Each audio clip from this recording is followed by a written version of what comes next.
Hello. मागे महिन्यात आमचं ना मैत्रिणीचं गेट टुगेदर झालं होतं आणि तिने मला एकीने सजेस्ट केलं होतं की तुझा चेहरा खूप असा निस्तेज दिसतो आहे, तर त्यासाठी तू ना हा फेस वॉश आणि क्रीम वापर. तर हा फेस वॉश आहे, चंदनचा फेस वॉश आहे, जो की नॅचरल गोष्टींपासून बनलेला आहे आणि चेहऱ्यावरती जे काही डाग असतील, टॅनिंग असेल, ग्लोईंग स्किन आपल्याला हवी असेल, पिगमेंटेशन असेल, डार्क स्पॉट असेल, डार्क सर्कल असेल, ह्या सगळ्या गोष्टींसाठी हा फेस वॉश खरंच उत्तम आहे.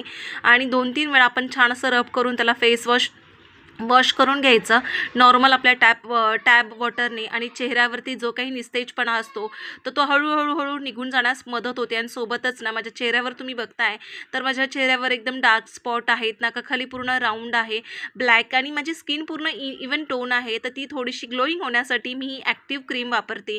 या ॲक्टिव्ह क्रीमने अजिबात कुठल्याही प्रकारचं असं साईड इफेक्ट होत नाही आणि 100% रिझल्ट आहे दोन्ही फेस वॉश आणि क्रीमचा. क्रीम लावल्याने असं चेहऱ्यावरती कुठल्याही प्रकारचं असं व्हाईट क्रीम लावली आहे किंवा व्हाईटिश असं सोडून जाते, अजिबात नाही.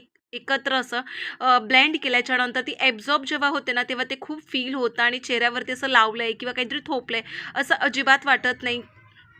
चेहऱ्यावरती जो काही आपल्या चेहऱ्यावरचा टॅन झालेला असतो तो रिमूव्ह होण्यास मदत होते. सोबतच आपल्या चेहऱ्यावरती ना जे काही डार्क सर्कल आहे आणि जे स्पॉट आहे ब्लॅक म्हणजे खूप जुने आहेत ना, ते सुद्धा निघून जाण्यास आपल्या मदत होते. आणि खरंच ट्रस्ट मी, ही खूप वर्क चांगली करते. माझ्या मैत्रिणींनी मला सजेस्ट केलेली आहे. तुम्हाला जर नंबर हवा असेल तर मी स्क्रीनवरती देईल, नक्की त्यांना कॉन्टॅक्ट करा आणि मला फॉलो करा. चलो बाय.